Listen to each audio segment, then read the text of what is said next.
kasih. Hari ini saya ingin menjumpa Wang Qing selaku GPK Co-Curricular di SMK Tuntwa. Soalan pertama saya ingin bertanya, apakah pencapaian tertinggi yang telah dicapai di SMK Tuntwa? Okey, baru-baru ini adalah satu aktiviti yang baru. Jadi baru-baru ini kami telah mengambil bahagian dalam World Dodgeball Blocking Competition dan seramai 12 orang murid mengambil bahagian. Bukan saja murid mengambil bahagian, kita menggalakkan cikgu-cikgu, sepertinya saya pun ambil bahagian supaya dapat menggalakkan anak murid kita mengambil bahagian juga. Alright, terima kasih. Soalan kedua adalah bagaimana aktiviti kurikuler dilaksanakan di SMK Tuntwa?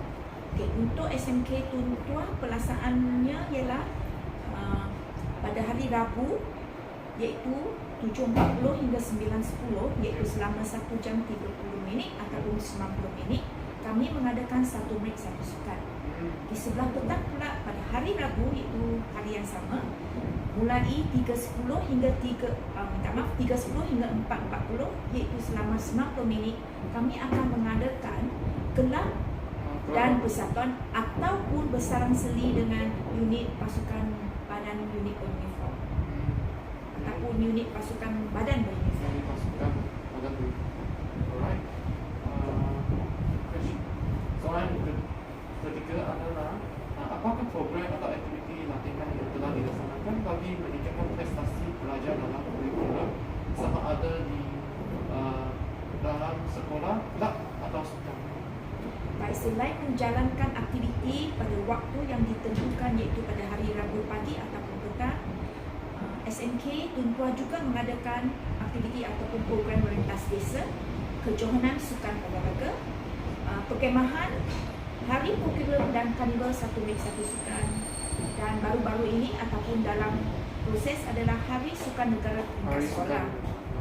Okay, selain daripada itu, kita juga ataupun SMK Tuntwa juga melibatkan diri dalam aktiviti ataupun program anjuran KPM dan NGO. Contohnya, kami telah mengambil bahagian iaitu dalam Festival Pendekar Antarabangsa yang telah dilaksanakan pada 23 hingga 25 September. Dan dalam perancangan, dan kami baru terima surat pada 3 hari bulan Oktober, iaitu program 5 km International Fun Walk 3.0 untuk keamanan dunia sempena Hari Keamanan Antarabangsa Pertubuhan Bangsa-Bangsa Bersatu 2022 hingga 2023. Baik, aktiviti ini ataupun program ini akan diadakan pada 14 hari bulan Januari 2023, tetapi tarikh tutup penyertaan adalah pada 31 Oktober 2022. Soalan yang seterusnya, saya ingin tanya, adakah aktiviti kurikuler yang dilaksanakan para pelajar adalah melibatkan diri secara aktif dalam aktiviti kurikuler? Okey, memandangkan aktiviti co-curriculum ini adalah dalam perancangan co-curriculum ataupun kurikulum kebangsaan Malaysia, maka perlu ke tidak perlu murid diwajibkan untuk mengambil bahagian. Okey, iaitu kegiatan kurikulum adalah sebahagian daripada kurikulum kebangsaan. Jadi murid wajib mengambil bahagian. Bukan saja murid wajib, guru juga adalah wajib untuk mengambil bahagian.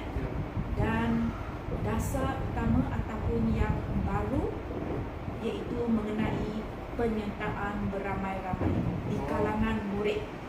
Ya. So selain daripada aktiviti yang kita jalankan di sekolah, kami juga menggalakkan, kalau boleh kita menggalakkan anak murid ataupun anak didik melibatkan diri dalam kerja amal di luar persekolahan, di luar sekolah. Okey, dan sekali lagi mungkin kita akan melibatkan ibu bapa ataupun masyarakat luar untuk mengikuti program di sekolah kami. Boleh dikatakan contohnya gotong royong bersama-sama. Baik, sudah pasti ini akan membantu proses pengajaran dan pembelajaran di luar bilik darjah, iaitu kurikulum dan masukkan, memberi peluang kepada murid untuk melaksanakannya ataupun mempraktikannya dalam co-curriculum. So dalam kata lain, kesimpulannya betul, murid memang giat dalam aktiviti co-curriculum. Bagus. Okey, soalan yang terakhir adalah apakah sumbangan kurikulum kepada sektor pendidikan? Boleh ikut pandangan Puan? Okey, kalau begitu seperti apa yang saya katakan tadi, iaitu kegiatan kurikulum secara dasarnya berkata tentang apa-apa kegiatan yang dirancang dalam proses pengajaran dan pembelajaran di luar bilik belajar. Dari segi kurikulum, kita berikan peluang kepada anak didik kita untuk menambah, mengukur dan mengamal kemahiran dan nilai-nilai dipelajari di bilik belajar semasa kurikulum. Jadi bila kita mengadakan perkemahan, secara tidak langsung murid-murid akan lebih berdisiplin. Sekiranya kita adakan khusus ataupun program kepimpinan, sudah pasti kita akan melahirkan bakal pemimpin untuk negara secara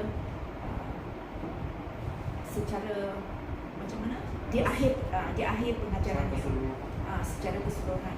So selain daripada itu, bila murid-murid diberikan pendedahan dalam co-curriculum, maka ini sesuai dengan matlamat falsafah pendidikan negara, iaitu murid-murid di sekolah diberi ruang untuk mengembangkan potensi mereka secara menyeluruh dan bersepadu agar mereka menjadi insan yang seimbang dari segi intelek, rohani, emosi dan jasmani. Maka ini merujuk kepada Surat Perkeliling Ikhtisas bilangan 18/2000. Baik, saya boleh memfahamkan pelajar bukan sahaja cemerlang dalam akademik, tapi juga cemerlang dalam kurikulum. So, terima kasih Puan sebab hari ini meluangkan masa untuk berbincang dengan saya, dan kita boleh jumpa hari lain lah. Terima kasih Puan. Terima kasih sama-sama. Tanya ucapkan kepada Encik Iraja. Okay.